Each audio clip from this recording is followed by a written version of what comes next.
एक बार की बात है, एक बार एक राजा था और उसके पास एक बहुत ही प्यारा सुंदर सा तोता था।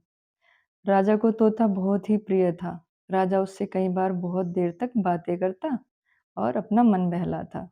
कई बार राजा उसको अपने हाथों से फल खिलाता।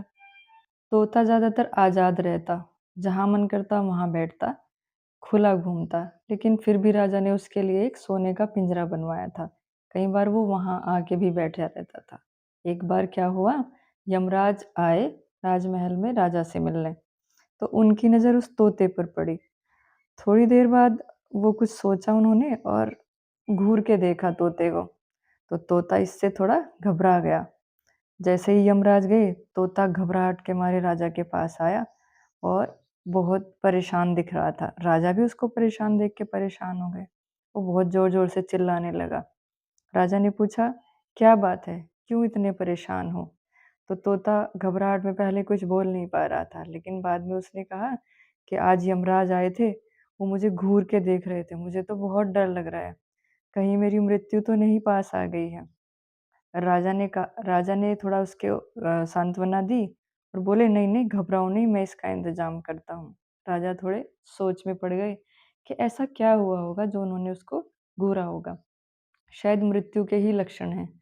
तो राजा ने उसको वहाँ से, राज्यमहल से लगभग 1000 किलोमीटर दूर कोई गुफ़ा थी, वहाँ पे उसको सुरक्षित पहुँचा दिया। खुद गए वो वहाँ पे छोड़ने के लिए। अच्छा, कुछ दिन बाद फिर यमराज आए। यमराज जैसे ही आए, उनको बिठाया, आदर-सत्कार किया और राजा उनसे कहने लगे कि महाराज, मुझे आपसे कुछ पूछना है, अगर आपकी आज्ञा हो तो। यमराज बोले, हाँ, हाँ, पूछो। तो उसने पूछा कि पिछली बार जब आप आए थे तो आप मेरे तोते को घूर के क्यों देख रहे थे? वो बहुत ही ज़्यादा परेशान था। यमराज ने बोला कि मैंने जब उसको यहाँ देखा तो मैंने सोचा कि इसकी मृत्यु तो यहाँ से 1000 किलोमीटर दूर एक गुफ़ा है, वहाँ पे होनी निश्चित है। लेकिन ये यहाँ पर है तो यहाँ से वहाँ कैसे जाएगा? ऐसा सुनते ही राजा ने अपना माथा पकड़ा, वो घबरा गया और उसने यमराज से कहा कि महाराज, मैंने तो उसको उसी गुफ़ा में भेज दिया है जिसकी आप बात कर रहे हैं। अब क्या होगा? यमराज बोले, होगा क्या? मृत्यु तो निश्चित है, तो आप ही उसकी मृत्यु का कारण बनेंगे।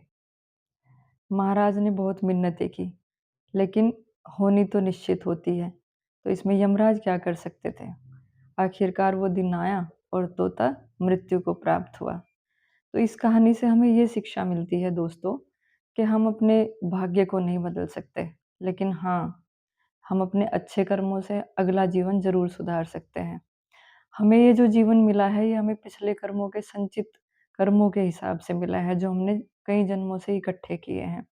हम उसको नहीं बदल सकते, हमें वो भोगना ही पड़ता है। लेकिन हम अपना अगला जन्म सुधार सकते हैं अच्छे कर्म करके इस जन्म में। धन्यवाद दोस्तों।